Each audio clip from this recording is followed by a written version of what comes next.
Good morning, everybody. Good morning. It is a great honor for me to open this roundtable discussion with this year's Dan David Prize Laureates for the past time dimension, history and memory. We have Professor Saul, or perhaps Saul Friedlander, Mr. Pierre Nora, Mr. Krzysztof Czyzewski. And before moving on with the roundtable, I would like to invite, it will not be Eyal Zisser this time, it will be the Rector of the University, Professor Joan, Shay, who will greet us all, please. I was going to say that I'm not Eyal Zisser. Eyal Zisser here, I don't know how he managed to... anyway, I'm very glad to be here today as the Rector of Tel Aviv University and to greet you, the Laureates and the prize winner of the past time dimension, the Dan David, and also we've got the honor to have Professor Itamar Rabinovich, the former president and the chair of the committee with us.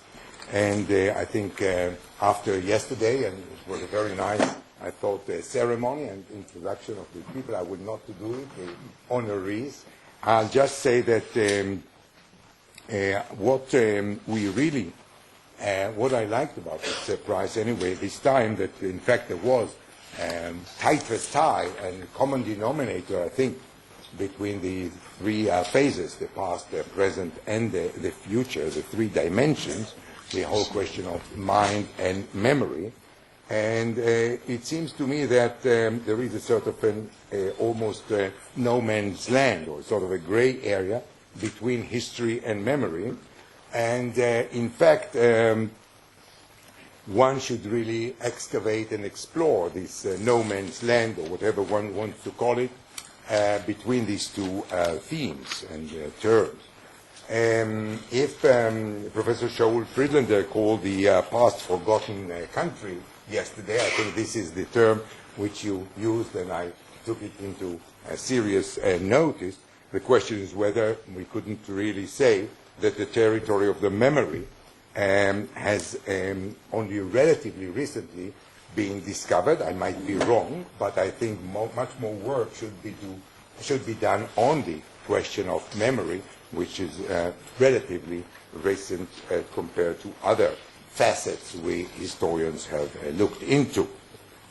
If I mentioned Saul Friedlander, I just want to tell him and the rest that we still regard him as a member of the Department of History in this university, wherever you go.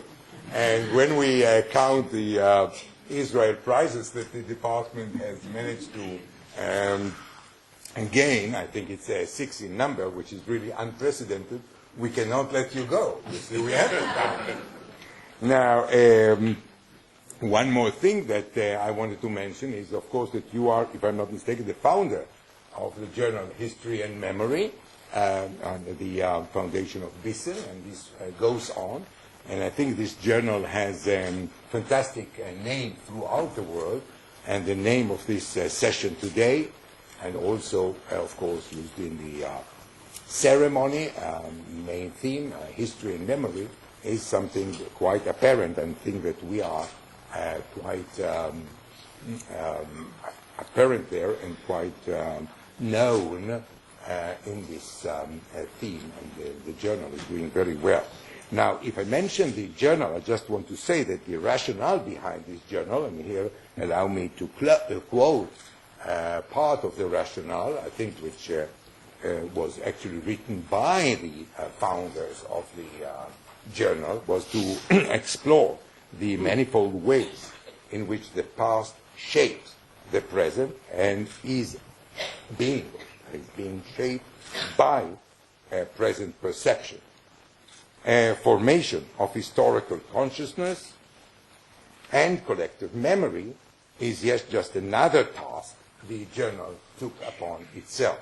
So in fact, I think it is very important to mention this project that we have, and of course, young members of the department have taken over from Shaul this task.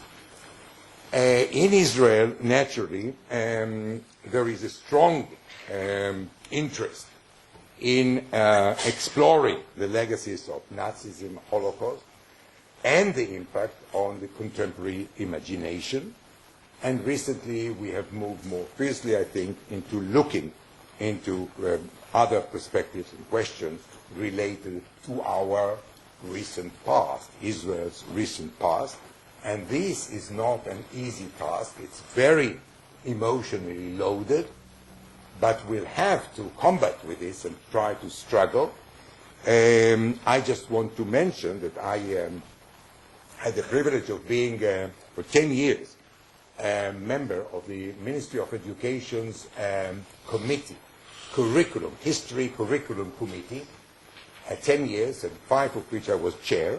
And I must tell you that sometimes my study seemed like a sort of operation room in sort of a brigade, infantry brigade in the war, because many elements in our society were interested in the curriculum. I'm talking about Knesset members, I'm talking about journalists, I'm talking members of the public, and we were very often attacked, whatever we decided to do, whether it was what we call the right or the wing, or the right wing or the left. And very often I was called to Parliament to actually give a report as to what do we do and what damage we create and in what doses. So, and in fact, the highlight, I would say in the negative sense of the word, was that a certain textbook was actually shredded by the ministry after very fierce criticism because they did not like some of the descriptions concerning the War of Independence. And this was really something quite unprecedented. Now, another thing which I want to mention, there was this idea, which I didn't like all in all, but again, perhaps there was a certain agreement between the opposition and the coalition. By the way, this Knesset committee, both the coalition and the opposition agreed the book had to be shredded, except very few members of parliament. Now, there was another thing which I decided to mention here today. The ministry decided to issue, or rather print, a booklet with 100 terms, which every student should know. I mean, historical and other terms, as if it was a part of the Bible. Of course, there were many discussions and disagreements. Just imagine if we sit here and each one of us has to contribute a term or two. But they had no problem. They simply published this booklet, and each student had to actually recite and remember each of the 100 terms. I've got this booklet, and it's very interesting. But one episode which I want to tell you, now it's less of a secret, it's the widow of Eli HaKohen, who was hanged in Damascus, asked the Prime Minister then, Ariel Sharon, to see her, and she complained, in fact, protested, that her husband's name was not among the 100 terms in that book. And very often people turn straight forward to Ariel Sharon and complain about the committee, our committee, and the way we teach history. So just to let you know that this is something very vivid, very hot, very controversial, and we cannot really resolve the question. So I wish us all a pleasant and intellectually interesting session today. And again, I greet you all, the 3 honorees and the chair. Thank you very much.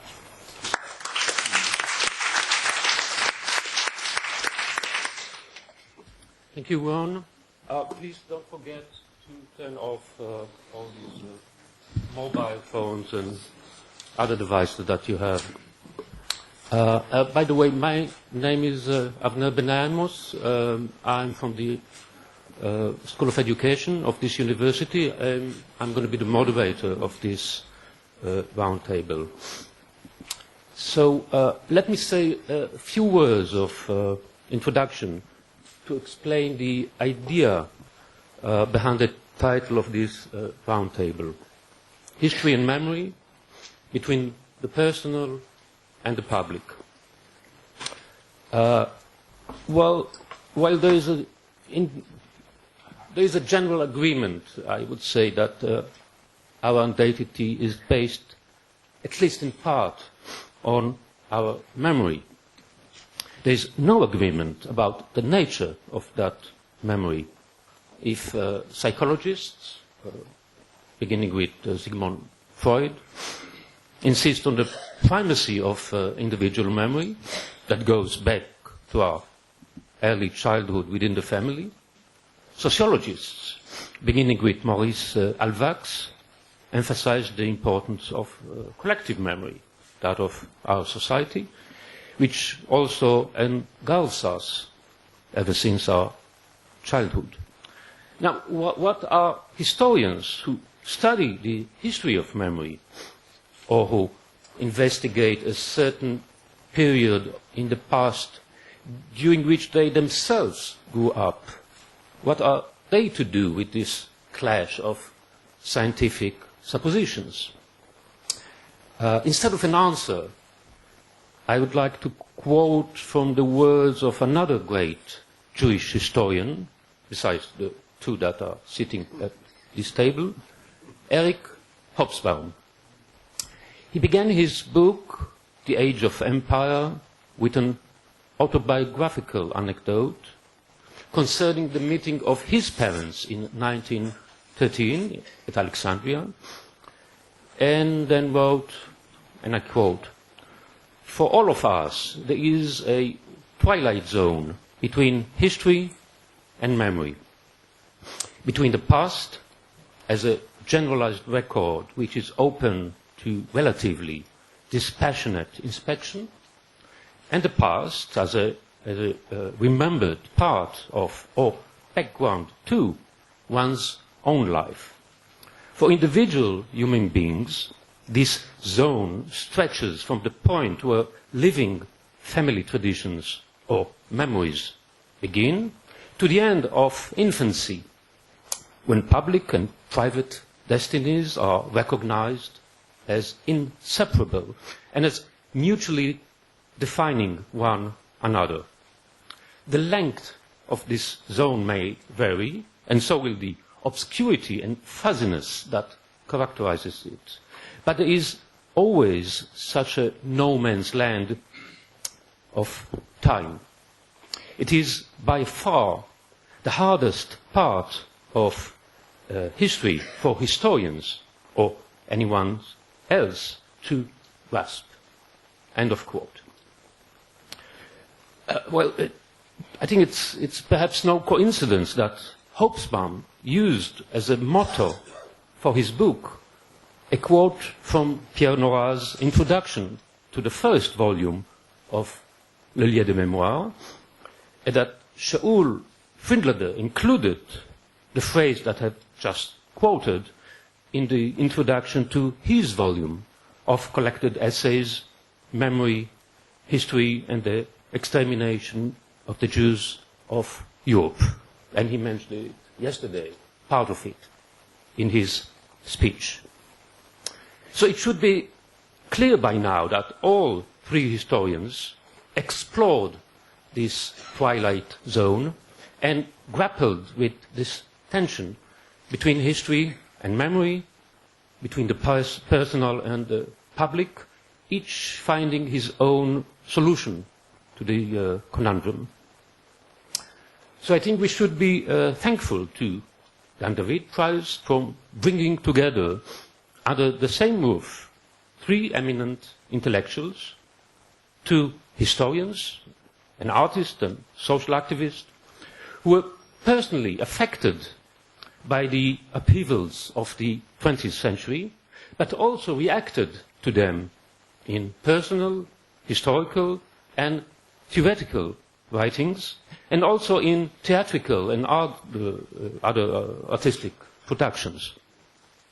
We ask them, therefore, to reflect upon the relationship between their own personal experience and their work in the domain of history and memory. We will proceed then by listening to their reflections and by giving them the opportunity to respond to each other's presentations and to ask questions. Afterwards, if there is enough time, we will open the floor to questions. We changed a bit the order of the speakers. So the first speaker will be Pierre Nora, who wears several hats. A historian of modern France. He was a lecturer at a Parisian school for advanced studies in the social sciences. As an editor at a prestigious publishing house of Gallimard, he is responsible for two important book series of history and of the human sciences. And he is also the founder and the editor, with Marcel Gauchet, of one of the most influential French journals in the humanities, Le Débat. But what is particularly relevant for the round table team is his monumental 7-volume enterprise, Le Lieu de Mémoire, which he edited and published between 1984 and 1992, and which inaugurated a new era in the study of collective memory. I should also mention his involvement with the association Liberty for History, of which he is the president, an association that fights against legislation that concern our interpretation of the past and want to define it once and for all. A member of the French Academy, he received numerous awards and honors, too long to cite them now. Among the books that he edited at Gallimard, I would like to mention the 1987 Essays in Ego History, in which several prominent historians wrote about the relationship between, to quote Nora's words, the history that they wrote and the history that had made them, end of quote. So perhaps we should regard the presentations of today also as sorts of ego history. Please, Pierre. Well, and good morning to all of you. And to begin, I must confess that I've written my text in French and had translated it in English. Since I do not trust completely my dreadful accent in English, I asked Avner to distribute the text in order for you to follow my lecture, my little lecture. Well, the Lieu de Mémoire had two unexpected developments in my view. The first was when an experimental seminar in which Avner Ben-Amos took part suddenly attracted national attention. This was in 1986, after the first 4 volumes had been published, when Jacques Lang, who was at the time French Minister of Culture, wanted to extend the law protecting historic monuments, which dated from 1913, to a third type of heritage, the railway carriage at Rotonde, for example, in which the 1918 armistice was signed, or the Café du Croissant in Paris, where Jaurès was assassinated.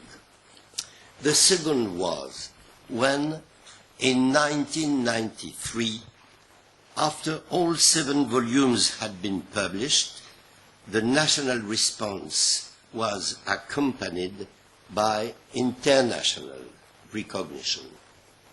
The expression lieu de mémoire went into the dictionary, where it's defined a significant unity, material or ideal, that human will or the passage of time has made into an entity symbolic of a given community. The series was then translated widely, in full or in part, with similar initiatives springing up in virtually every country in Europe, as well as in the United States, China, Japan, Russia, and even in Vietnam and South Korea. It was at this point that I understood that the upsurge of memory was a global phenomenon, and that I had simply been dealing with the early impact on France of a tidal wave that had broken over the world in the 1980s. These unforeseen developments prompted me to try to answer, as briefly as I can, 3 questions. What brought about this global upsurge in memory? Why was it felt in France first? Why was I the one, surrounded by a team of 100 or so collaborators, who gave voice to it in a monumental publication comprising 7 bulky volumes, of which Jacques Le Goff would write, when presenting them in the newspaper Le Monde, it's not the history of France, but it's the history France needs today. Memory holds over the contemporary world is ultimately linked, it seems to be, to a breakdown in the way time is traditionally ordered in terms of past, present, and future. Relations between the 3 terms had long been presented as a linear, you say? Linear? Linear continuity, ordered since the Renaissance by our idea of the future. Broadly speaking, 3 frameworks could be used to envisage that future. The idea of a restoration of past time, a return to a golden age, the idea, on the contrary, of progress in every domain, especially science, which in the 19th century was the main driving force behind the general progress of mankind. And last but not least, the idea of a revolution to be prepared, which would transform the human and social condition. And history, for the most part, was written by separating out from the past whatever we needed to prepare for the future. Something of that noble continuity was lost when the 3 conceptual frameworks fell into decay at virtually the same moment. The idea of a return to a former state of affairs faded with the advance of industrialization. The idea of general progress was shattered by Auschwitz and Hiroshima, and the idea of a revolution melted away with the breakup of the USSR. The future became largely invisible and unforeseeable, the past remote and opaque. and the present, which in a traditional ordering of time was merely a bridge between the two, became the category of time through which we understand ourselves. That is the underlying reason for the rise of memory. History was the ordering of time in a continuous narrative. The present, on the other hand, is bound up with memory and is the very expression of the discontinuous. When and how did this hegemonic rise of memory come about? It depends on the culture and civilization. In the formal colonial countries, long haunted by ethnological self-awareness, there was a conflict between the transition to a Western-style historicity and the recovery of a cultural and familial memory that colonization had suppressed. In post-communist countries, attempts were made to recover over and beyond the memory that had been forced on them an authentic memory which had been persecuted, confiscated, and manipulated. And in Western countries, where living conditions had changed abruptly in the space of 1 or 2 generations, there was an erosion of history as handed down by one's ancestors and the public authorities, and a predominance of history as our own individual experience of the world. Or, to be more precise, a crumbling away of traditional collective memory in favor of the reawakened memories of individual social groups. The affirmation of group identities blew a hole in the noble edifice of historical and national identity. The affirmation of a Jewish memory and identity, for example, had been accompanied since the war by a critique of France that dated back to well before Vichy and the Dreyfus affair, events which had done nothing to dent the attachment of Jews of France to France. What was being denounced was a medieval and Christian anti-Judaism, and for some, a deeply entrenched anti-Semitism consubstantial with France itself. All these identity-based memory, which initially had an emancipatory, liberating dimension, finally took a rejectionist and accusatory character. The most telling example, no doubt, is the memory of formerly colonized peoples. It's easy to understand, therefore, why France, of all countries, was probably the first to experience and think through the conflicted relationship between memory and history.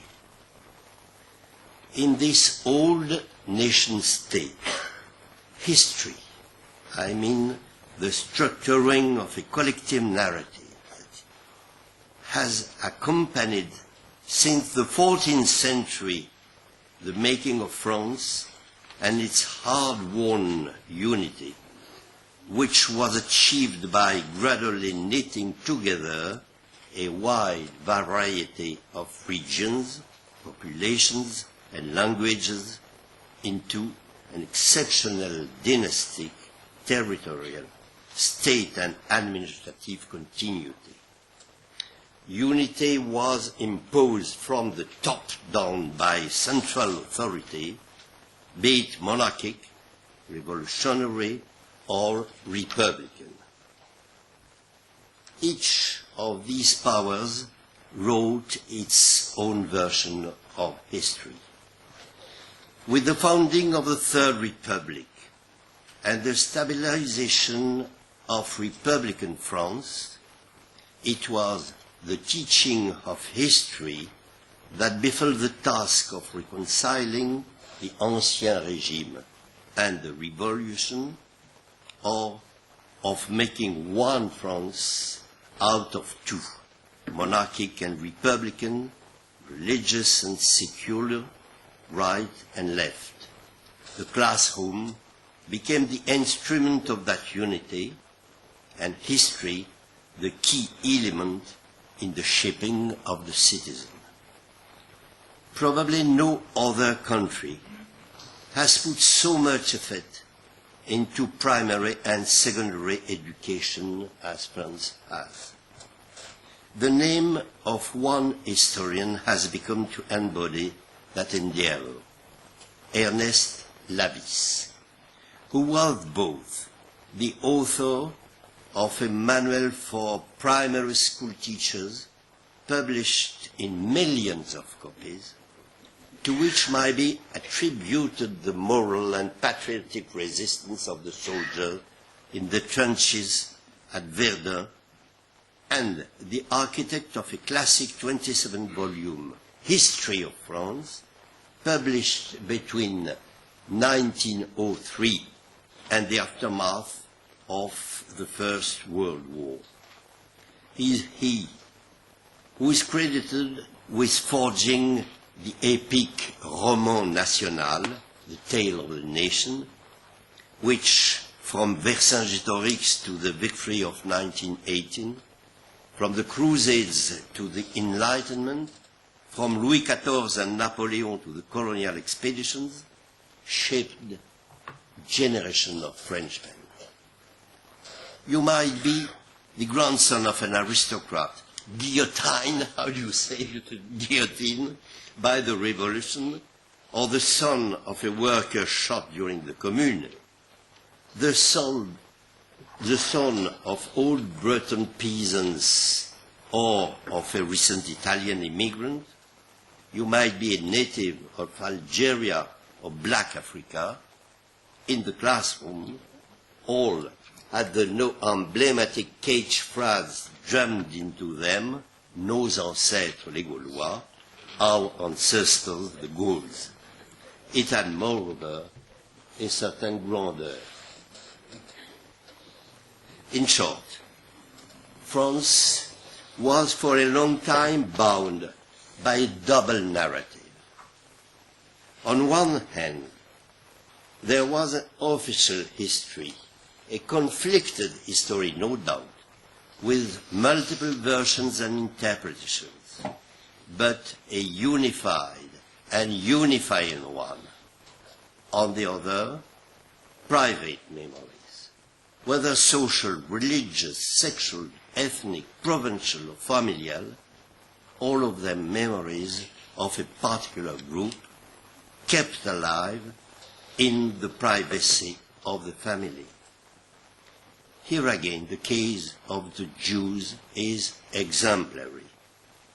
Up until a relatively late date, when the Shoah and the return of huge numbers of North African Jews gave rise to an identity-based consciousness of community, French Jews, who were referred, moreover, to as Israelites, the use of the word Jew being more often reserved for anti-Semitism, were Jews at home and at the synagogue, but fully assimilated French citizens in the public sphere.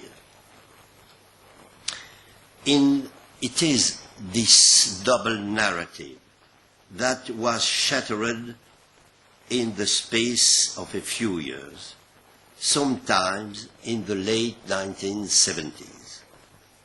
at that point, specific minority groups, workers, women, Jews, provincials, and last but not least, formerly colonized people, set out in search of their memory, their history, in fact. They called for that memory to be recognized and, in some cases, went even further, demanding that the history of France as a nation be rewritten in the light of their own history. France went in this way from a national consciousness and a historical identity to a social consciousness of self and an identity based on memory. It was a strong sense of this revolution in memory that prompted me to embark on the adventure of the lieu de mémoire. By way of conclusion, I shall say brief words about the history of the series and why it happened to be me who saw it through. What first me thinking, no doubt, was an invitation by Jacques Le Goff at the beginning of the 1970s to write a book on contemporary civilization, for a series on great civilization, for which he had himself written Medieval Civilization in 1964. I soon realized that I was incapable of tackling such a subject for lack of the necessary background in economics and science. But while thinking the subject over, I came to feel that what was unique about contemporary civilization was the independence of memory in relation to history. For up until then, history had been the memory of mankind, and the emergence of a form of self-empowerment founded on memory was linked to the growth of the media, especially television, which encouraged live participation in history, albeit of an inactive kind, and was instrumental in radically transforming our relationship to the past. This is why, when I was elected at the École des Hautes Études en Sciences Sociales in 1978 to teach contemporary French history and set out to study the history of the sense of national belonging, it seems to me more interesting and original, rather than study the history of ideas, to take all the places in every sense of the world, both concrete and abstract, where something of the sense of belonging to a nation had crystallized and formed a deposit at a moment when identification with those symbols was fading. The idea was to take the most massive block of our national representation and mythology and place them under the historian's microscope.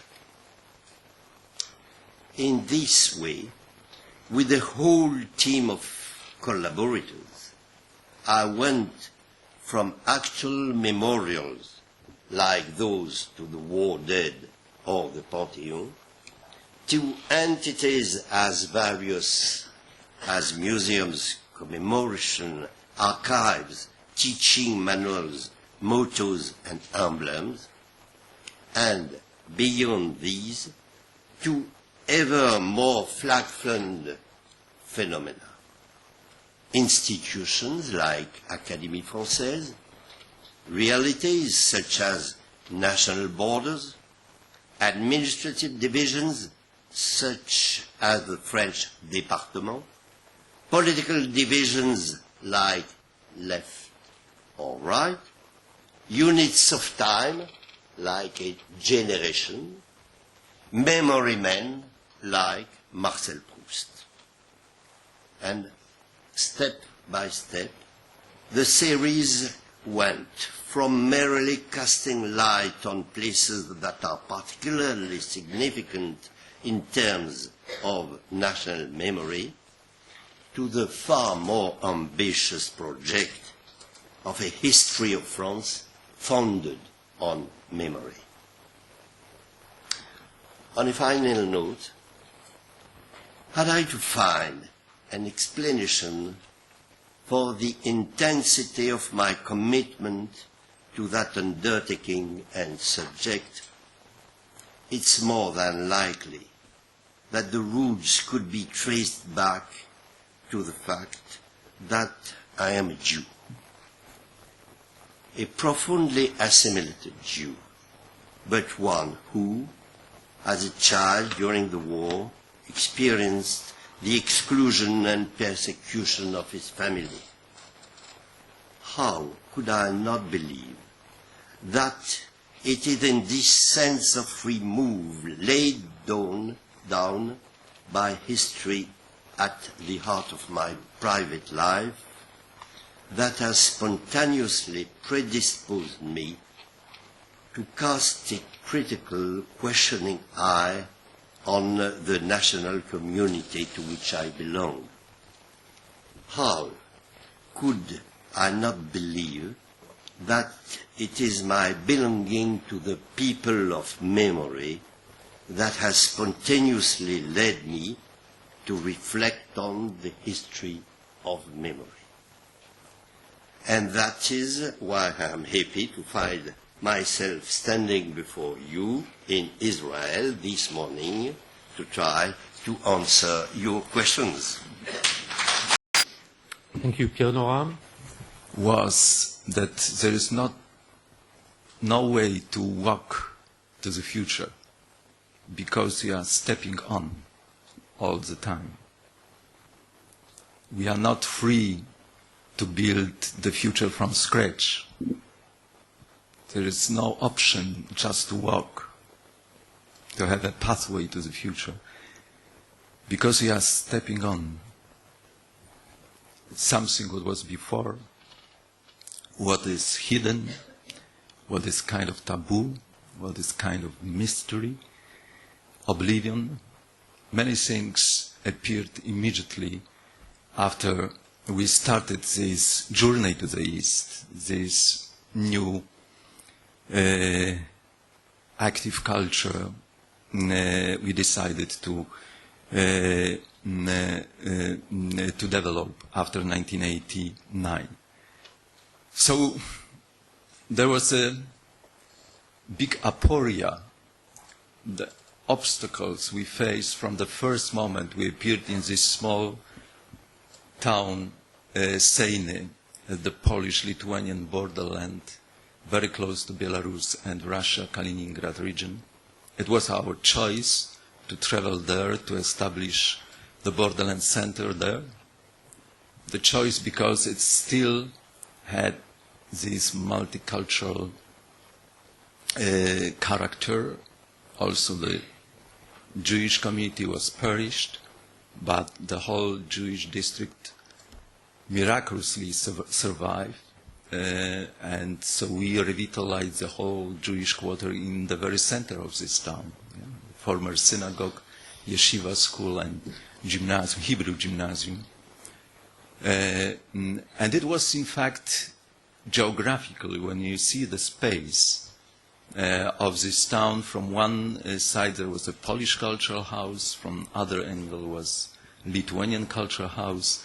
There was an rational believers community, very close, and the empty Jewish quarter in the very center of the town.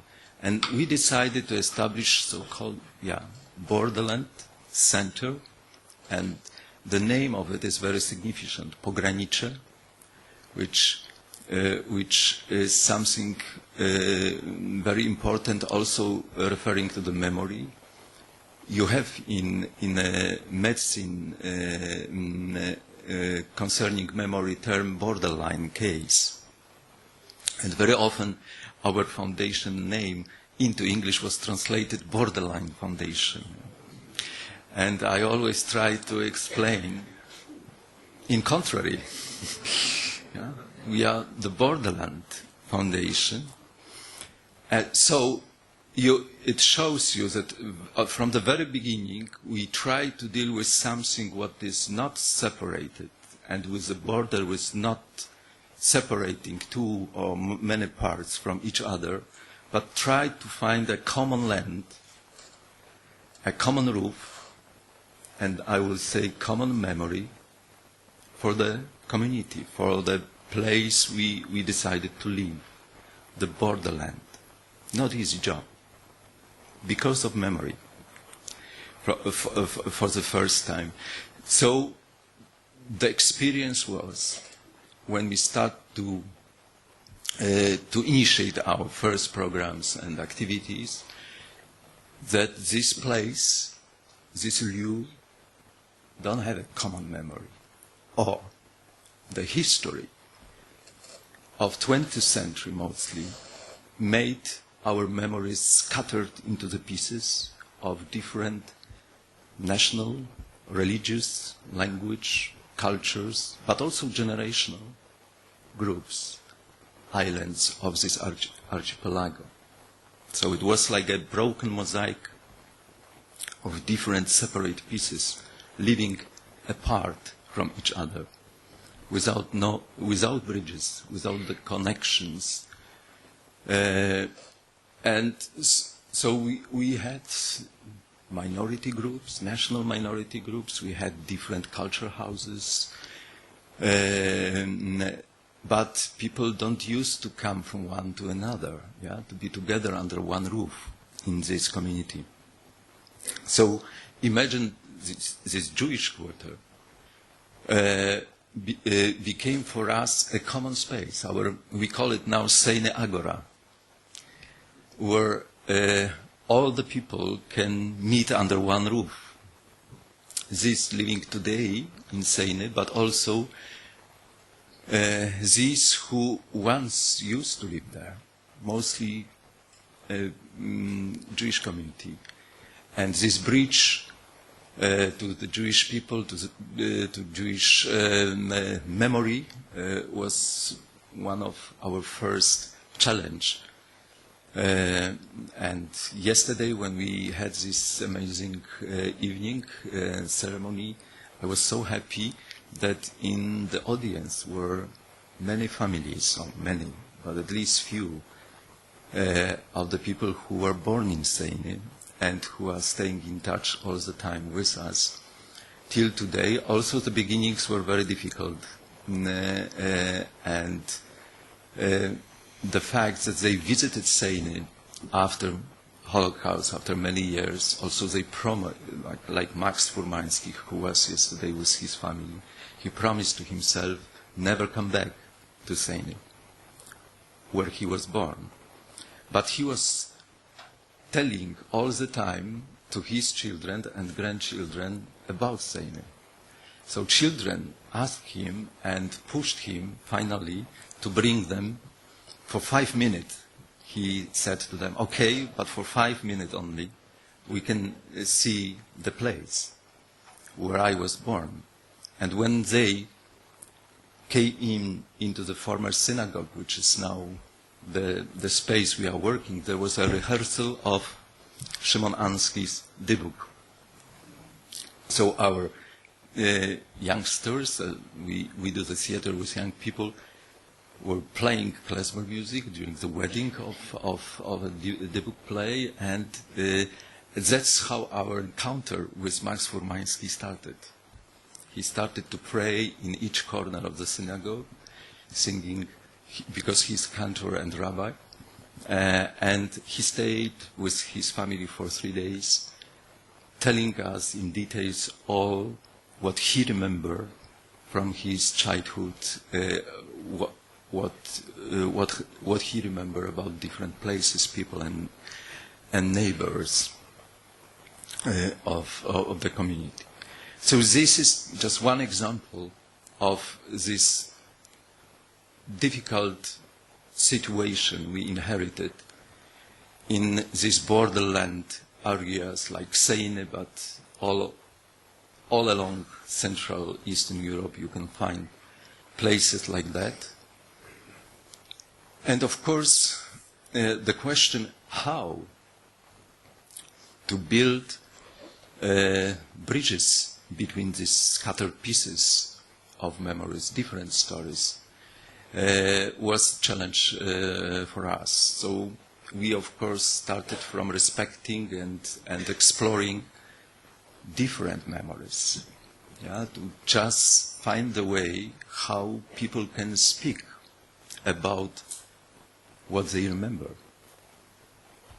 and what was happening there. Of course, you can say that there was an oblivion. You can say that something was forgotten. But in fact, and this is my deep experience, it is just on the surface. Until you don't have lobotomy, I mean the surgery on your mind and body, which kills your memory, you remember. And the place, remember. And of course, it could be more unconscious, it could be hidden, it could be close into the dark corner of your psyche, but it exists and it works. Speaking or keeping silence, but it works. And it affects your life. So until you do not decide and you not agree with lobotomy, the community, the people, and the place remember. And of course, the thing is how we remember, and the thing is how we can accoucher this memory, how we can take it out as community members, as neighbors, and the family members, and integrate these memories with our contemporary life and build the future for us. Because, you see, to live with oblivion, to live with memory which is hidden in the dark side of your psyche, makes your life unbearable, in fact, and makes your life on the peripheries of the place you live. That was our feeling when we came to this town and to this community. We live together with the people there. We live on the peripheries of the place. We didn't have access to the center. We didn't have agora, but we didn't have access to inherit it, the place as whole. We did have access to separate part of this life and of this memories, but it makes you like a marginalized person or community if you not bridge your memories, your stories, with the whole memory of the place and of the community. So in fact, and because of this marginalization, because of living of the peripheries, there is no access to the future. Because you are always kind of a peripheral person and community without this capacity to build something on on a very ground for the future. So in fact, what history did for us in 20th century was cutting us from this power of the place, of the memory, of the community, of continuation from the past to the future, and so on. So this is the question about the future: how to solve and how to bridge this what exists in our psyche, both individual and communal, to the present and to the common life.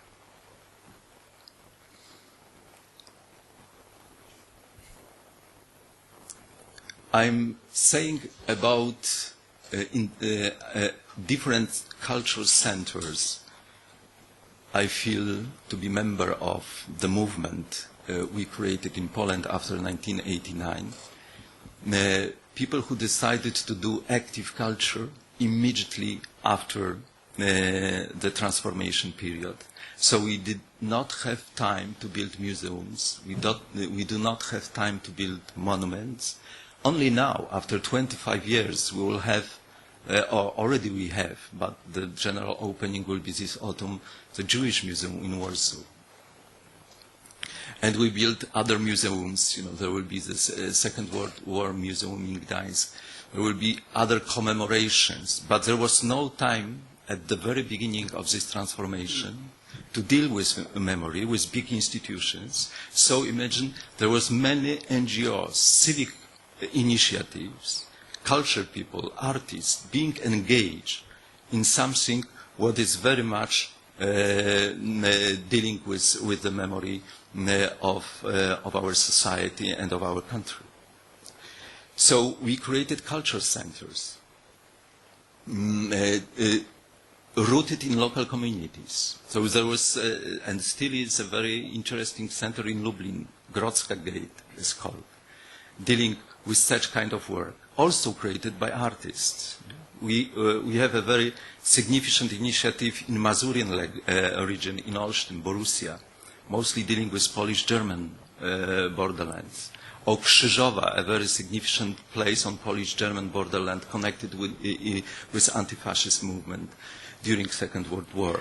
But it was from the beginning, it is an NGO, the foundation, doing this work, or the Center Karta in Warsaw,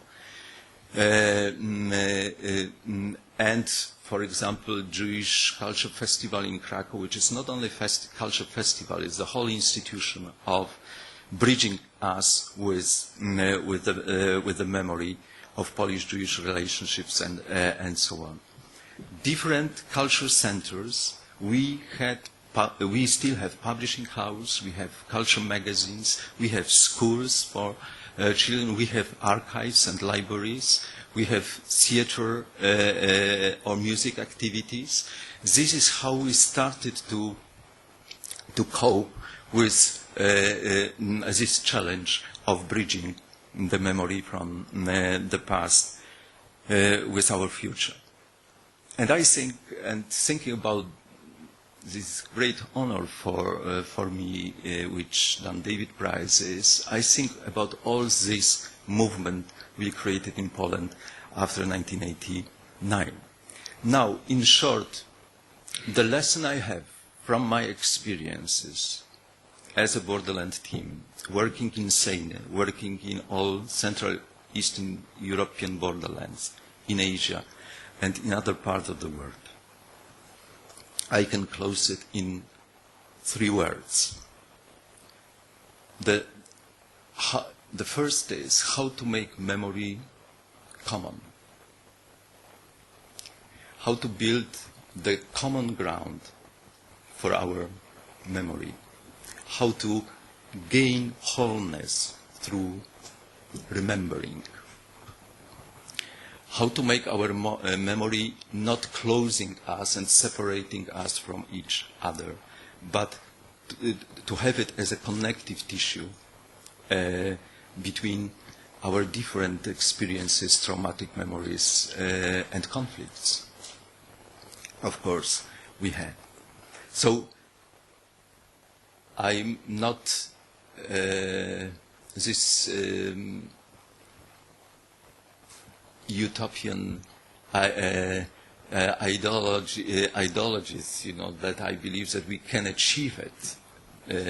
This is never done process, open, but to just go on that path which create the openness and the possibility of building connective tissue through remembering and memories is one of the greatest challenges we face.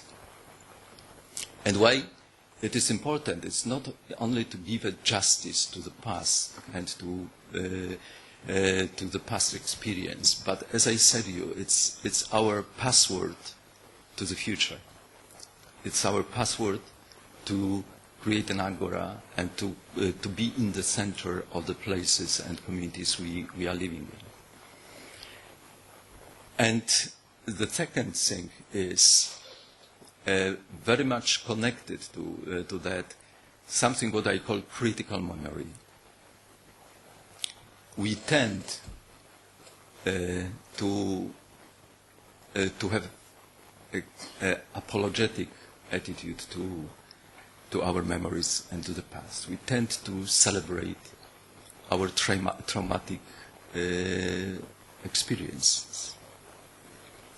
And a huge part of our work with memory is commemoration and kind of apologetic attitude to that, which is natural and all we should understand it. But without critical attitude to this dimension, so meaning that I can resign from my absolute truth about the past and about the commemoration, that I can give the place to other experiences and memories is crucial, and we can't do it without this critical, self-critical attitude. So that's why we in Borderland, a huge part of our work was a critical memory. It was very painful for Poles, what we did, publishing, for example, Jan Gross' book, Neighbors, and opening this debate about Poles being also persecutors during Holocaust time and in the history, countering this image we had from the centuries that we are always victims of history. But at the same time, we published books and initiated debate about our colonial past. Yeah? Books like Professor Daniel Beauvoir, who are very cruel and critical about the Polish presence on eastern borderlands in today's Ukraine, Belarus, and Lithuania. That we have also this colonial past in our history, that we were colonizing our neighbors on the eastern part and eastern borderlands for good and bad. Yeah, but of course you should understand and the positions of the Ukrainians, Belarusians, Lithuanians, and so on toward our common history. That's also why we use this name, not Kresy for pogranicze, for the borderland. Kresy, which is edges, which is a very typical and nostalgic Polish name for our presence on eastern borderlands, today's Poland, today's Ukraine, Belarus, and Russia. But we use pogranicze, borderland, as something more partnership-oriented. Yes, Kresy is very paternalistic. It's referring to this colonial past, and Ukrainians, Belarusians don't like at all this word, of course. So to find a way how to be critical, self-critical in remembering, although and remembering that our history, our experience is very painful, and traumatic, and we did not have time, because of communist time, for example, to properly commemorate and to express these pains, of course. But at the same time, there was no, because many friends of us and partners in Poland after 1989 said to us, okay, first commemorate, yes, make justice and deal with our pain in the past, and then we will start to remember about the others. And we will start to be more critical to ourselves. Our feeling was there is no way to do like that, because when you start only apologetic and only commemorative work, it will be even more difficult to come back to this critical attitude and so on. So this is, after wholeness, the critical attitude is for me crucial with dealing with memory. And the third thing, most difficult, is a good memory. We can't do this work without the, also you may say, naive belief that in this dark room of our psyche memory, there is a spark of light. There is a spark of goodness, of good experience and good memories from this traumatic past. If it is all dark, there is no way to build the future and to be critical and to have this wholeness of memory. So this small spark of light and this experience that also something good happened and is part of our memory, I think it's crucial. We don't have language very often, we don't have rituals, we don't have culture to dig it out of ourselves. What we have in our languages, in our culture activity, is defending ourselves. And it's very, very easy to use negative language of conflict, of confrontation, of something what separates and defends us, and to what refer to all bad memories. It's easy to do and to be present with this in media, in our culture, in art even. Yeah. The artistic language is strong when it refers to the negative realms of our reality. But how to make a justful, not naive, not sentimental, not stupid, but a real attitude to this spark of light, to this good memory, was from the beginning a challenge for us.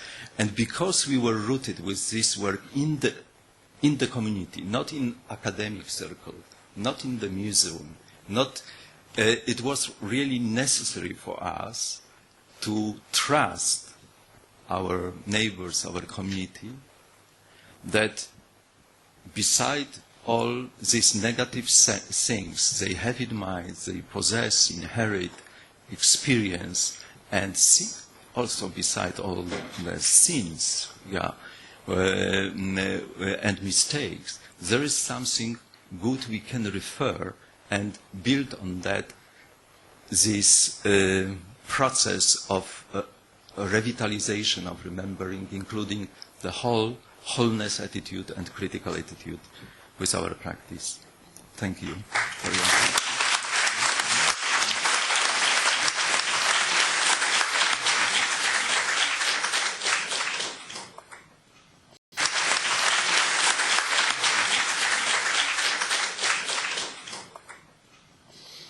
Thank you, Krzysztof. Now to the third speaker, Professor Saul Friedlander from the University of California at Los Angeles. I'm not going to enumerate Friedlander's long list of scholarly achievements, which made him a world renowned authority on the history of modern Germany and the Holocaust, and brought him many important prizes. I will only mention the works that are relevant to the theme of this roundtable. His poignant memoir of 1979, When Memory Comes, in which he moves back and forth between his childhood years in Europe under the shadow of the Holocaust and his adulthood in Israel, 1977, when the peace process with Egypt is advancing. In 1992, he published an edited volume, Probing the Limits of Presentation, Nazism and the Final Solution. And in the following year came out the already mentioned Memory, History and the Extermination of the Jews of Europe. In addition, as was already mentioned, he is the founder and the first editor of the volume of the journal History and Memory, edited at the School of Historical Studies here at Tel Aviv University, which is the first scholarly journal that was dedicated to that topic. Please. Thank you very much, Avner. Thanks to Pierre Nora and to Krzysztof Czyzewski for their wonderful presentations. I will be much shorter because I'm part of this place, actually very much so, and happy to be back here, not in such a beautiful hall, but Gilman, well, you know. But still, I will allow myself to just raise some questions and maybe that way already start the debate. We heard two very different lectures, which I hadn't seen before, but which I think I could grasp. The memory, the work of art, I would say, of the building of a national, slow building over centuries, of a national entity, very much united also. Pierre mentioned the division between those who accepted the revolution and those who rejected it, and this went as far as Vichy and even the afterwar. All in all, we have a work of art that is France, and that is really what you addressed, Pierre, in your lecture, and you wondered about the part of memory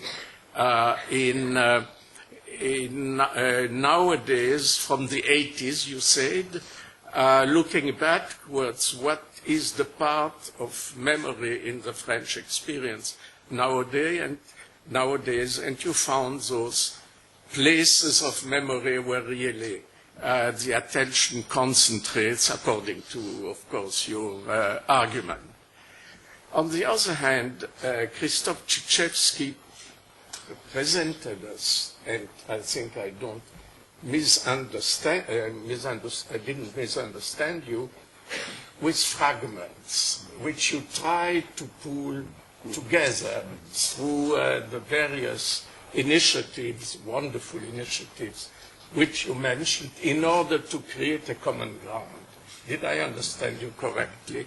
And to create, and that is, of course, the paradox of your lecture, a common memory, right, which is impossible, if I may say. I will start with you, because you have the Ukrainian memory, you have the Belarusian memory, you have the Lithuanian memory, you have the Polish memory, and you have the phantomatic Jewish memory of those places. How your project, which is wonderful, of building bridges between these various ethnic, religious, and national groups, in order to create that agora where you will all discuss, but for the time being, this is a virtual agora, like what, let's say, Marvin Minsky could teach us, right? It's a place where there is a lot of debate potentially somewhere. This is the basic question which at least I would very much like to hear from you. That is, what is being achieved, what is being dreamt of is wonderful. What are the results? And maybe they could even be applied here, is of course the question. Now, I will speak at some more length about Pierre's lecture because, of course, I'm much more familiar with the material. You see, Pierre, and you allow me to call you Pierre, right? Not Professor Nora. We go back to 66. Yeah, 66. So 66. The question which you did not maybe answer is why the 80s.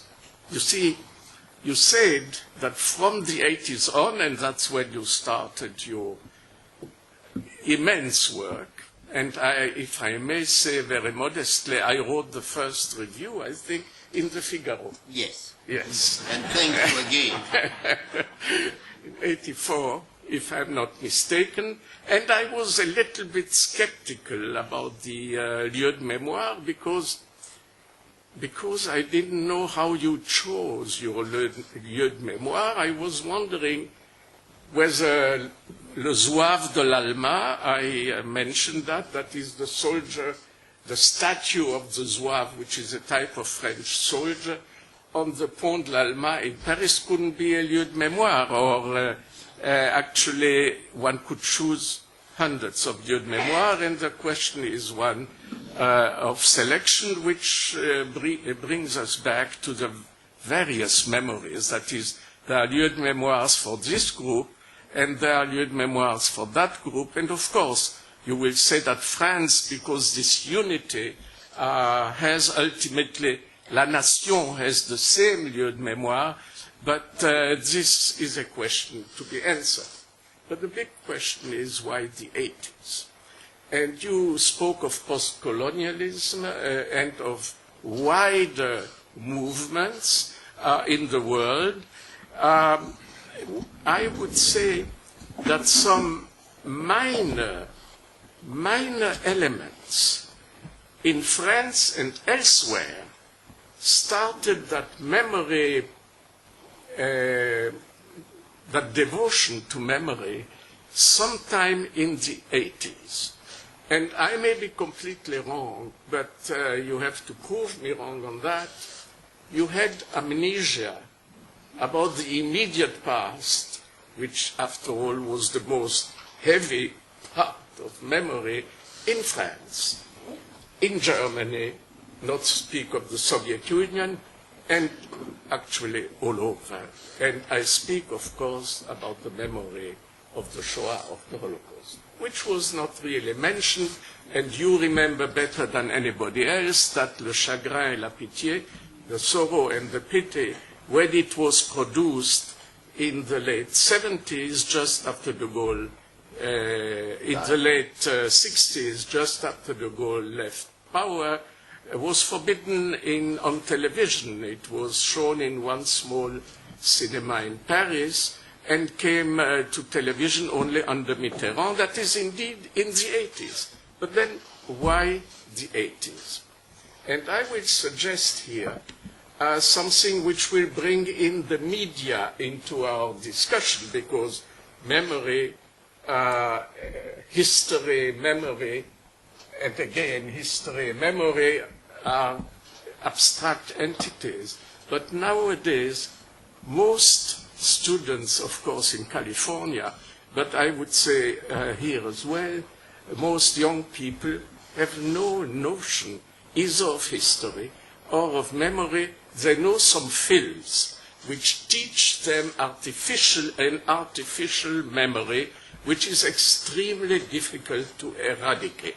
Now, what happened in the late 70s? And that, I think, would explain the 80s as well, let us say, as the ground movements which you mentioned, I agree with.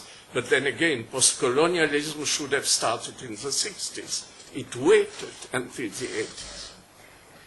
Well, there was a totally horrible film produced by CBS called Holocaust, which most of you may have seen way back, which today nobody would be able to see, which CBS produced for purely commercial reasons after the success of Roots, which was about slavery. CBS decided to try another group of victims, and the film, which conquered the United States within a few weeks, moved to Europe, and when it was shown on a back channel in Germany, because the Germans were not sure that this would really be pleasing to the German public, when it was shown on Channel 3, I think in Germany, millions of Germans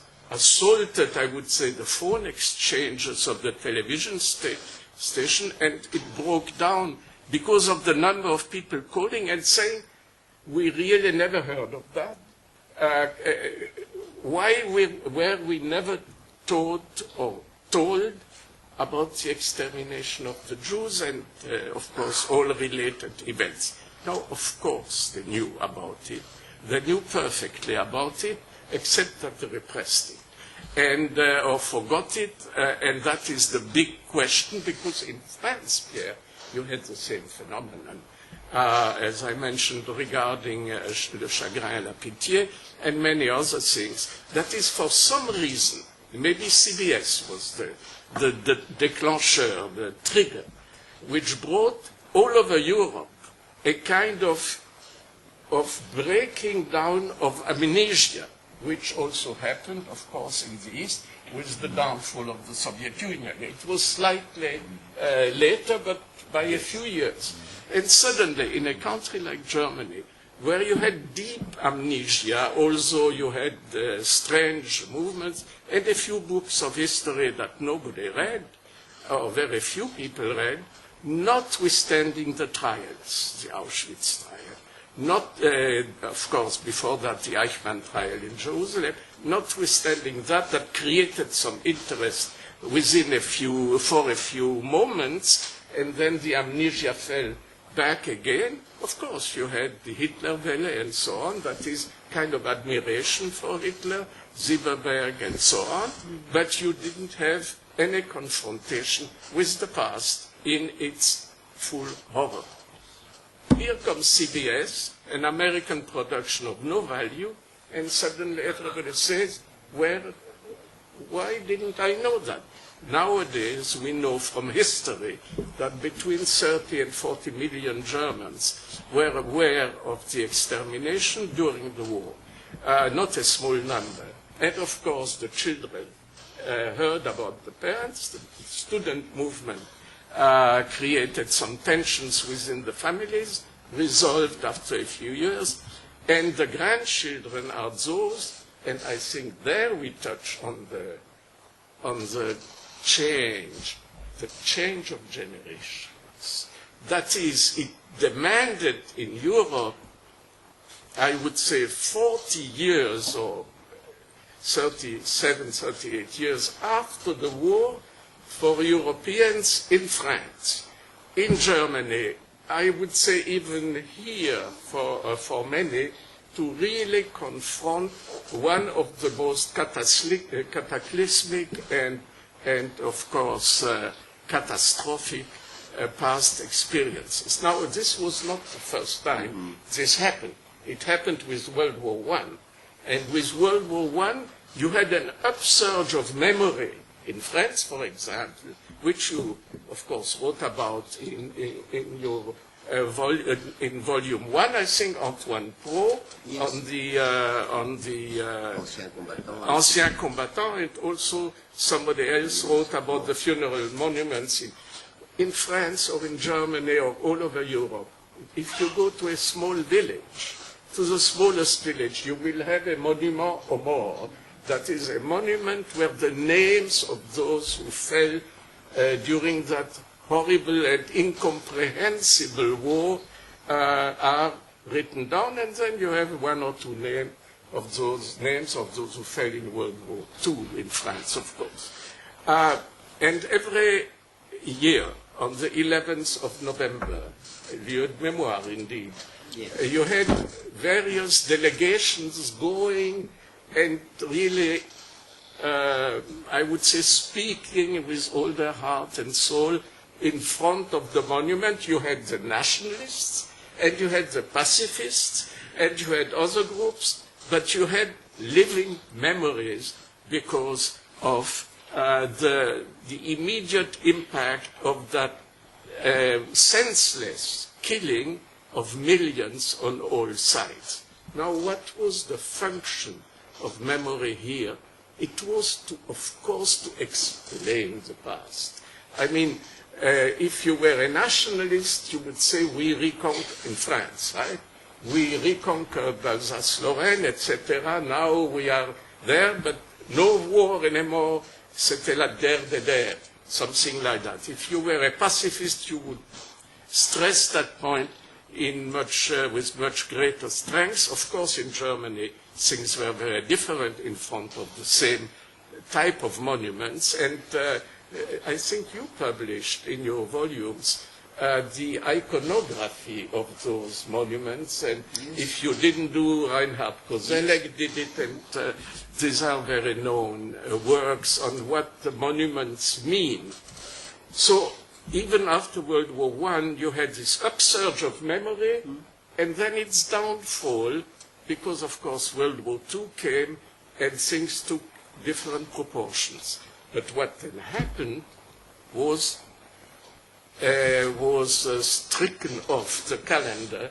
That is, yes, during the Nuremberg trials, you had a lot of publicity, and people remembered the photos taken of Bergen-Belsen and so on, with the mounds of corpses. But basically, from the 50s on, nobody spoke. Not in Germany, not in France, Pierre. And when the great movie came out, Nuit et Brouillard, Night and Fog, the word Jew was never mentioned, as you know. They were communists who wrote it's Carroll and the metteur en scène. René. Carroll and René were communists, and therefore they spoke of genocide. And even that was seen by very few people, but it's one of those works which remain, and the novels which came out, some had a kind of sentimental impact for a few months, Le Dernier des Justes, Schwarzbart, but all in all it was silence. In Germany it was complete silence. I exaggerate, of course, but here and there you had voices, and slowly some work was done, but nobody read it. And when Raoul Hilberg brought out his book about the destruction of the European Jews, it was published with great difficulty in the United States after many publishers refused to publish it, and ultimately translated into German, a very bad translation, in 1983. That is, it was published in 1961, and ultimately translated in 1983, then retranslated, of course.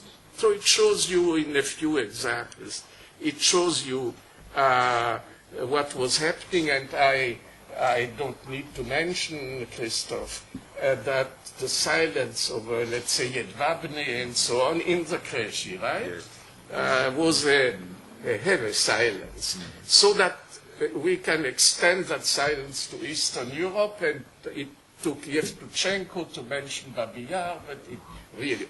So we have a kind of massive event, somehow with a shadow which covers the whole of Europe and beyond. We have a few attempts to say something, but ultimately it is pushed away, and again the example of Hilberg is a very strong example. Now, why the 80s? I have thought of that for a long time, and I think really, and you will contradict me, that it is this kitschy but appealing to the immense number production of an American television company which suddenly broke the ice. But again, I think this is the trigger and the deep force. You mentioned post-colonialism, all that. It wouldn't apply here, but it of course applies.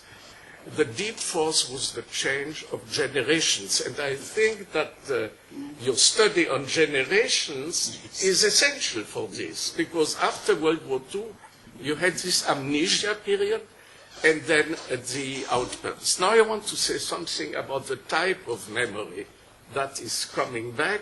I mentioned the artificial production of an artificial memory. That is not what you remember from your family, from your grandparents, and from your grandparents.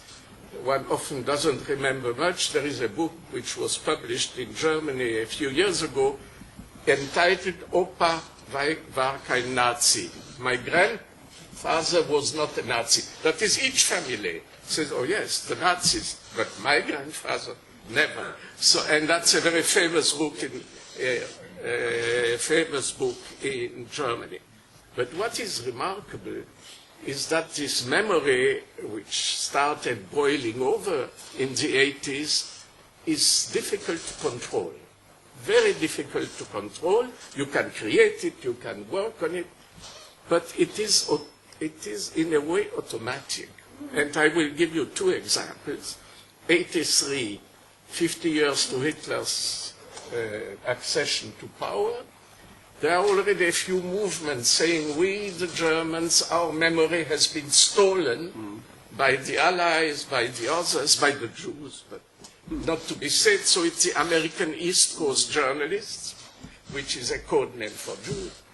And then comes 1985, and there all hell breaks loose, because 85 was 40 years after the end of the war. Now you come to the symbols. 40 years in the desert. We were 40 years in the desert, but now has come the time for Schlussstrich, for the end, the final line, for putting an end to the story. And I remember I was in Paris at that time, waiting to go to Berlin, to the Wissenschaftskolleg, and I read in Die Zeit an article by Goloman, the eldest son of Thomas Mann, who writes, who, after 40 years, would have had the idea to commemorate Waterloo. I mean, after all the terrible things Napoleon did, who among the French would, after this period, mention the crimes of Napoleon? Enough is enough. The comparison itself was pretty strange, but in any case, that is what Goloman, who should have known better, of course, wrote.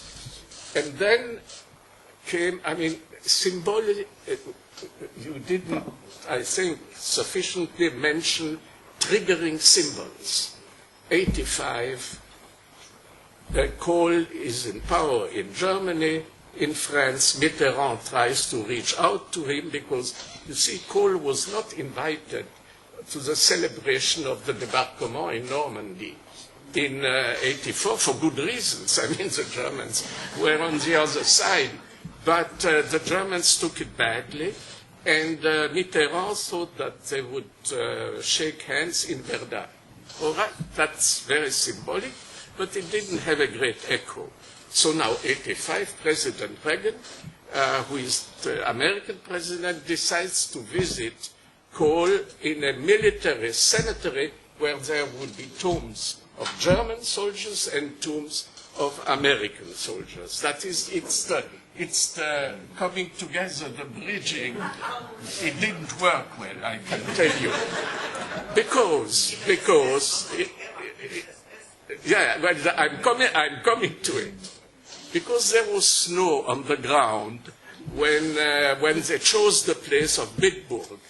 When the snow melted, you discovered there were American dead and there were young SS dead, which probably killed the Americans in the Battle of the Bulge. So enormous scandal. Our friend Elie Wiesel spoke in Congress, addressed President Reagan, told him, don't go there, and so on. Reagan went, but he didn't go into the cemetery. They met in Bergen-Belsen, and then they went outside, I think, the cemetery. In any case, he didn't enter that terrible Bitburg cemetery. But that, of course, launched a counterattack among those Germans who felt that their past had been stolen from them, and now came the battle not of words only, historians controversy, but of films. I mean, I don't want to go into the details, but film plays an enormous role. Edgar Reitz, the German director, produced the first element of Heimat, which was, as he said it in interviews, this is the answer to CBS.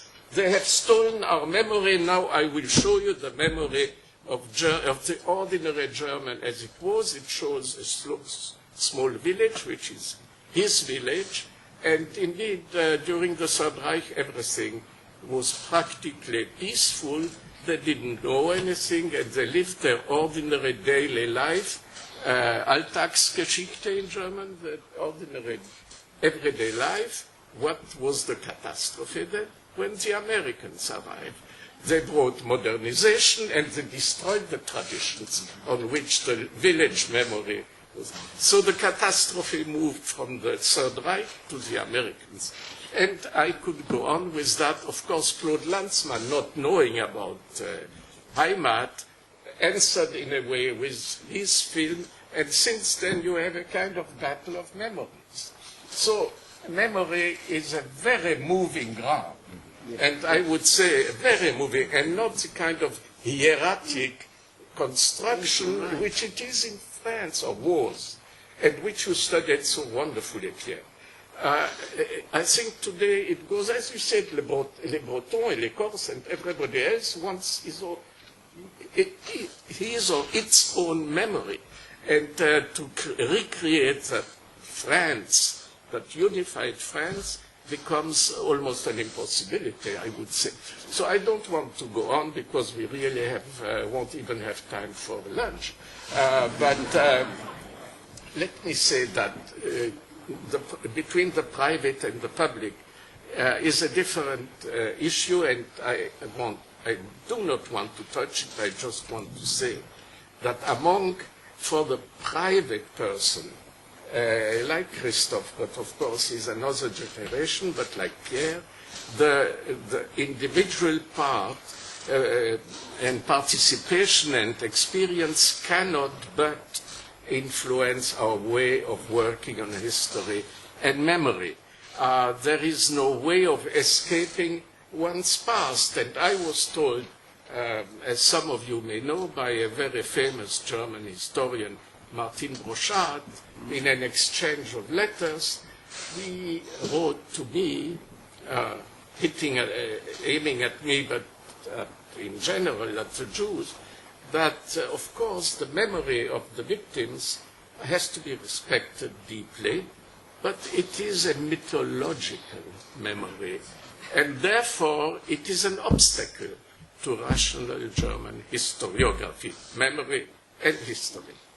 So I answered, because we exchanged, dear Mr. Brochard, don't you think that somebody of your generation who was in the Hitler Youth, and actually, I didn't write it because I didn't know it, a member of the party, doesn't have also a load of subjectivity when he writes a history of the Third Reich? Of course, this raised the tone, but basically it showed that nobody can escape his or her own past, and that we are all somehow driven by the past into a future which we cannot really figure out, but which is like Clay's angel.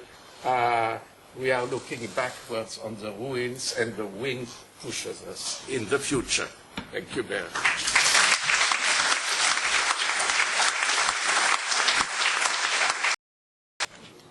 Pierre Nora's response, and Krzysztof afterwards, and if people have enough time, maybe we'll have some time for for questions and answers from the audience. She wants to. All right. I could try to answer you in English, but since we have a wonderful translator, it will be simpler to tell a few words in French, if you forgive. To answer my friend Saul. Pourquoi 1980 Je retrouve tes critiques d'il y a 30 ans. On ne change pas. Et je ne nierai pas que tu as raison. Et qu'il y a eu un changement de génération qui a joué un rôle très important partout. Mais j'aurais tendance à penser que les conflits de mémoire dont tu as parlé sont plutôt un effet d'un mouvement plus profond qu'une cause. Voilà.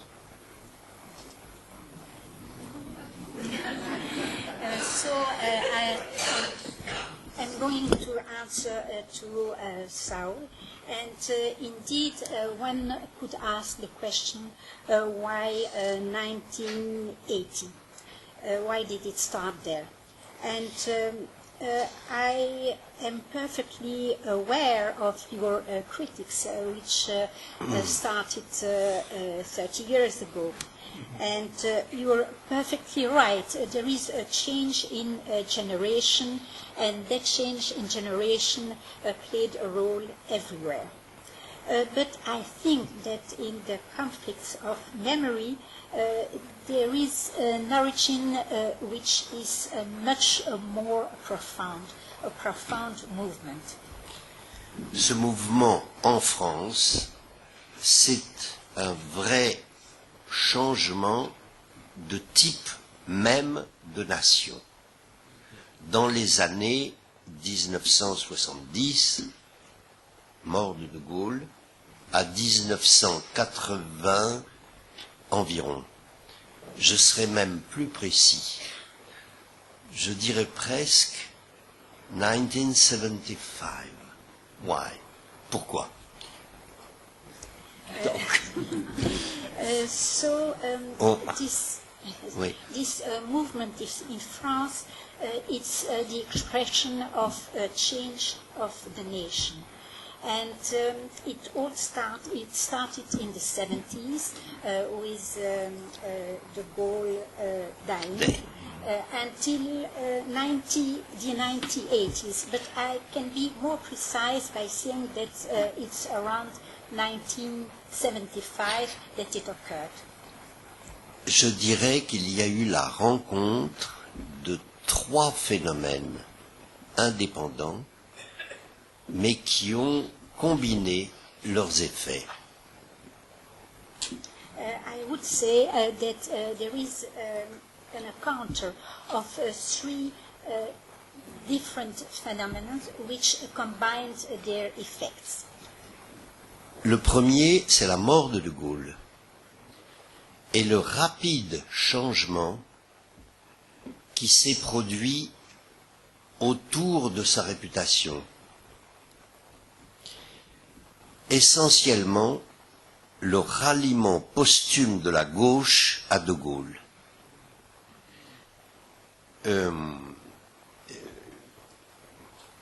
Ça a changé tout le personnage. Le diviseur est devenu l'homme de l'unité.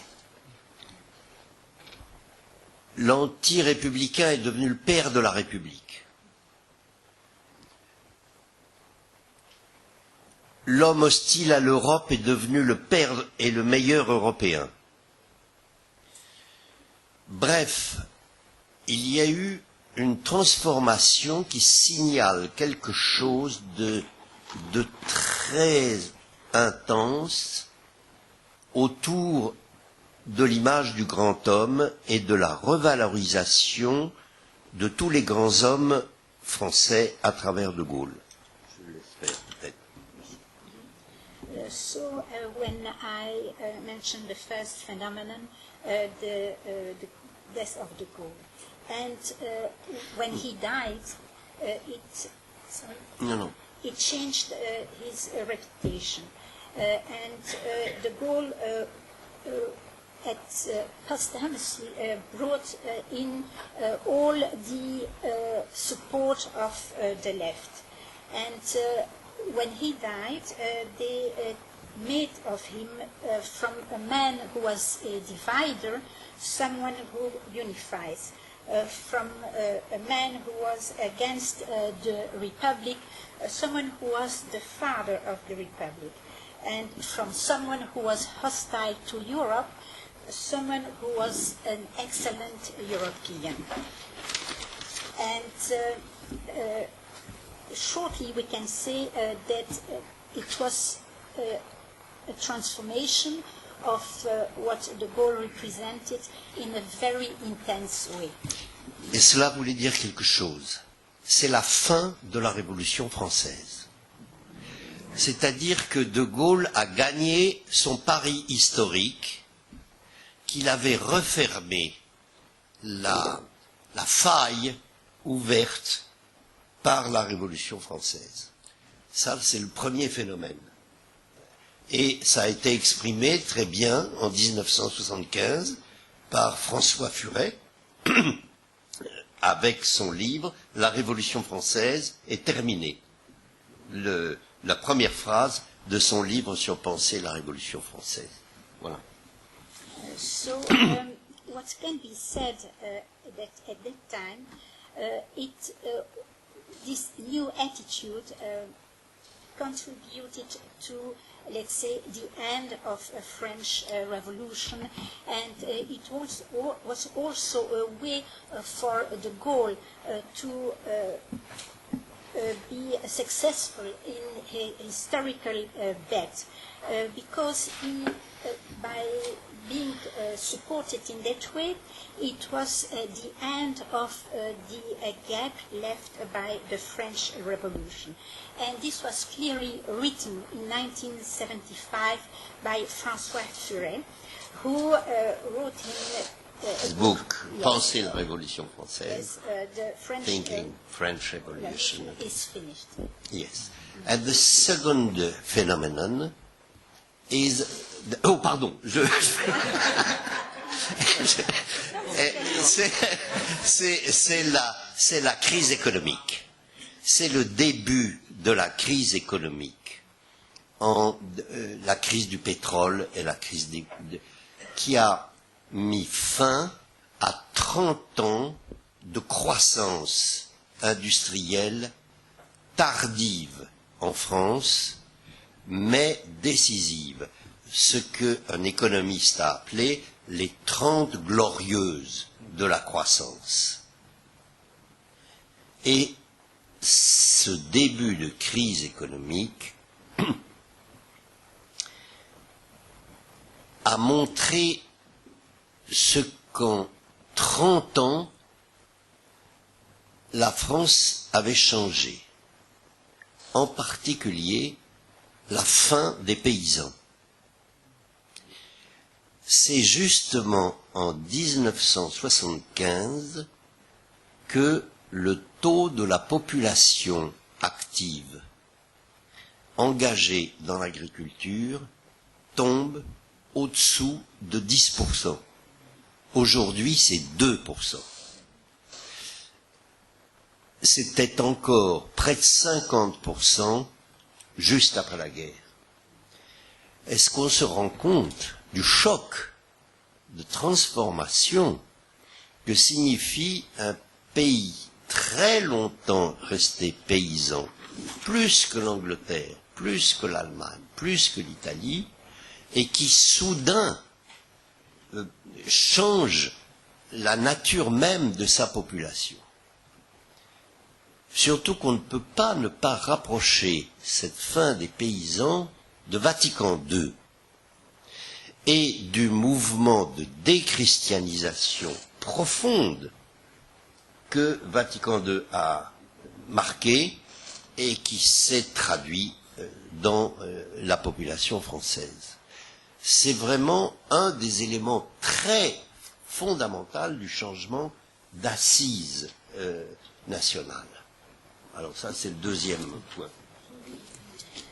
Then the second phenomenon is the economic crisis with the oil and all the results and consequences. And we can say that this crisis put an end of 30 years of constant French industrial development. It was a development that came late maybe, but it was decisive. And an economist said that these 30 years were the Trente Glorieuses. And the crisis also showed how much France has changed, because it was the end of the agricultural France. In 1975, the rate of the active population which was working in the agriculture fell under 10%, and now it's even less than 2%. And we shouldn't forget that after the war it was still 50% of people working in the field of agriculture. So we can say that it's a huge shock for a country which more than Great Britain, more than Germany, more than Italy had such a change of population, and that change of economic occupation, the economic activity in agriculture is also parallel to what happened in Vatican II, with sort of the beginning of the end of Christianity, and that showed in French population. Thank you. And briefly, rapidement, le troisième phénomène, c'est la fin de l'idée révolutionnaire, qui a été évidemment marqué en 1991, nettement par la dissolution de l'URSS, mais en France, qui a été très profondément vécu parce que le Parti communiste en France a eu une influence plus grande que dans tous les autres pays d'Europe.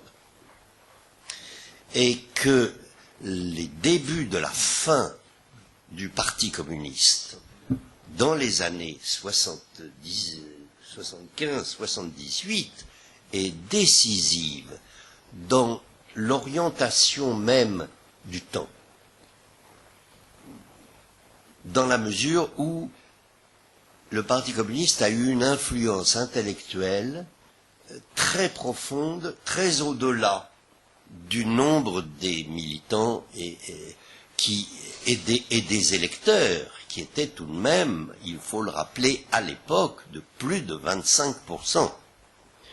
Donc, ça a été un phénomène très important que cette fin de l'idée révolutionnaire qui a changé profondément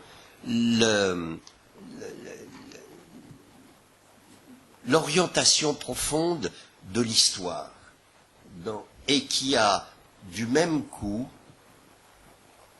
dévalorisé l'avenir et permis de revaloriser le passé. Et la preuve de ce que j'avance, c'est une date très importante, date symbolique, 1980, que le président de la République, qui était à l'époque Giscard d'Estaing, avait consacré au patrimoine. Après l'année de la femme et l'année de l'enfant, il a proposé l'année du patrimoine. Et il s'est passé quelque chose de curieux. Une révélation que depuis 10 ans, partout, dans le moindre village de France, des associations s'étaient spontanément créées pour sauver le rempart de la ville, le lavoir du village, pour faire des fêtes avec des vieux costumes retrouvés dans les greniers. Bref, un sentiment des vieilles choses, du passé, un attachement tout nouveau, sentimental, à un passé qu'il fallait retrouver. Et là est la source vraiment, l'enracinement d'une transformation de la mémoire. Je vous laisse faire, et puis voilà. Bon. So the third phenomenon is the end of the revolutionary ideas, and it started in 1991 with the crumbling of the Soviet Union, and then also what happened to the French Communist Party, who was very strong in France as compared to the rest of Europe. And that happened also at around 75, 78. There was a very important change in the time factor and all this orientation. There was no value any longer to the future, but what was valued was the past. And another proof of that change is in 1980, when Giscard d'Estaing was president, and declared that that would be the year of the heritage. Before that, we had the year dedicated to women and then also to children, to the child. And when he decided about this heritage year, there was a huge revelation that for 10 years each village in France had created, or many villages in France had created an association to preserve all the walls in the village, to preserve the laundry place where people would go, to also each year dress up in old costumes. So there was a return to old things, to the past. And this feeling, this return to the past is at the root of the change in memory. That's why in 1980.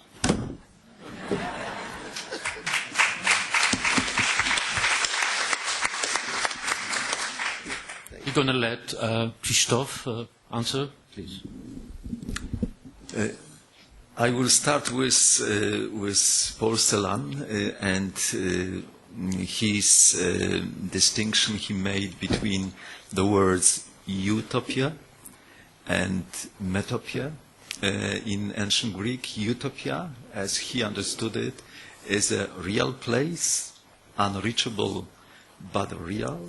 Metopia is no place. So I wouldn't put common memory in the category of metopia. It's for me utopia, so something real, maybe unreachable, but something you can open the past to. And why I think like that, I believe that like prejudice, like fear, empathy is part of human being. And we can trust also that we are empathic beings. Of course, very difficult to make it. But for me, the formative poem was Jerzy Ficowski, Reading Ashes, the poetical volume with the poem Muranów crowning, this crowning, so about the district of Warsaw, of a former Jewish ghetto in Warsaw, when he was writing that I would love to walk there, but I step on. So the feeling, and it's nothing you impose to, but it's just a human feeling that you are just stepping something, what was very real in Sejny, because we were stepping on the stone matsevas used for pavements in Seine. This is something what you can make with people and do to cope with this feeling that you are part of something larger than only your memory, and to help to open ourselves to this larger space. So I'm a person, like a native person. I'm stepping here. The first question I raised to Avner today is, being here in university, what was before here? Yes? And he told me there was a part of it was an Arab Palestinian village. Yeah? And then my question was, do you have some signs of that heritage? So, of course, having these signs and making work, you don't solve the problem with common memory, but you open the path to share something together. It's nothing, again, imposed to the people, yeah? But it's just touching reality, yes? And dealing with reality. The question is how you do it. How we can do it with art. For example, in our small town, we have a performance we call Seine Chronicles, which is an unusual performance. It's not just something what happened on the stage, but we play it generation by generation, and it's like a common story of the community, yeah? Which collects the memories of different people, including Jewish community, into the common story of the city and of the place. So, of course, we don't have textbooks like that in Polish or Lithuanian schools, unfortunately. But we have a performance, we have a space in a former synagogue to be together with all these stories. And so we can't do it as an overwhelming reality, but you can create an alternative. You can create a borderland between separate memories and just give the opportunity, to come in, to participate and come back. Of course, because this is not about rejecting or erasing your own memory and your own difference and your own trauma. Not at all. This is a huge mistake if you understand a common memory as erasing something. No. But you can share, and you can build this rich reality of memory, as you said, Saul, which is very complex and dynamic, yes, all the time. So this is not about ideology, it's not about imposing nothing, but being on the ground with the people and trusting that empathy is part of our human being.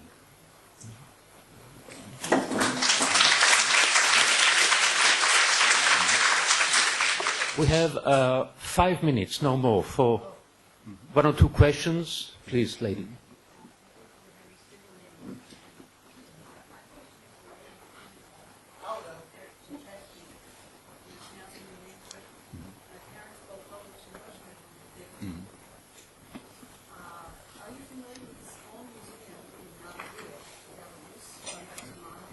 Yes. Yeah.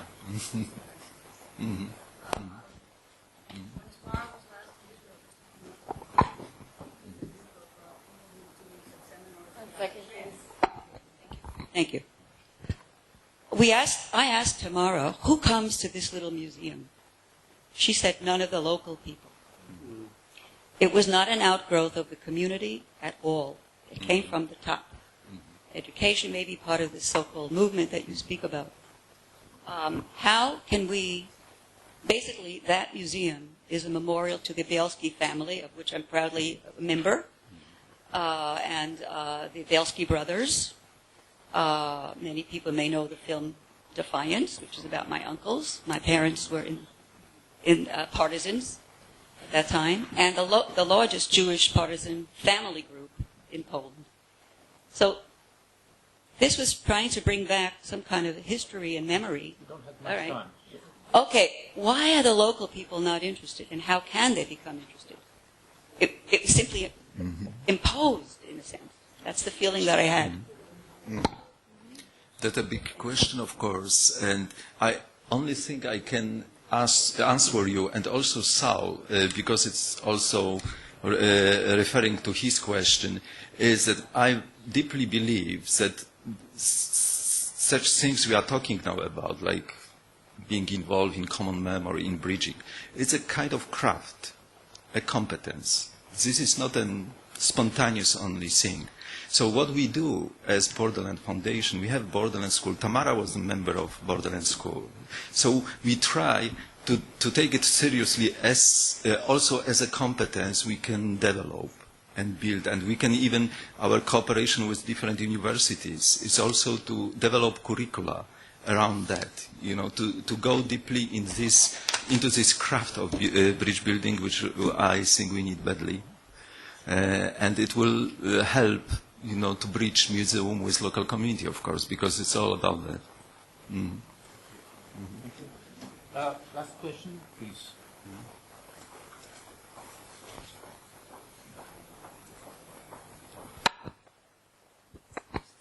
I wonder how cooperative the Polish Catholic Church is in building or in helping out to clarify Poland's recent past. Thank you for this difficult question. Only what I can say, that we try on local level to be together and not to reject the church from this bridging work, and trying to do it together. I would say during the past time, during the time I was involved in anti-regime underground movement, and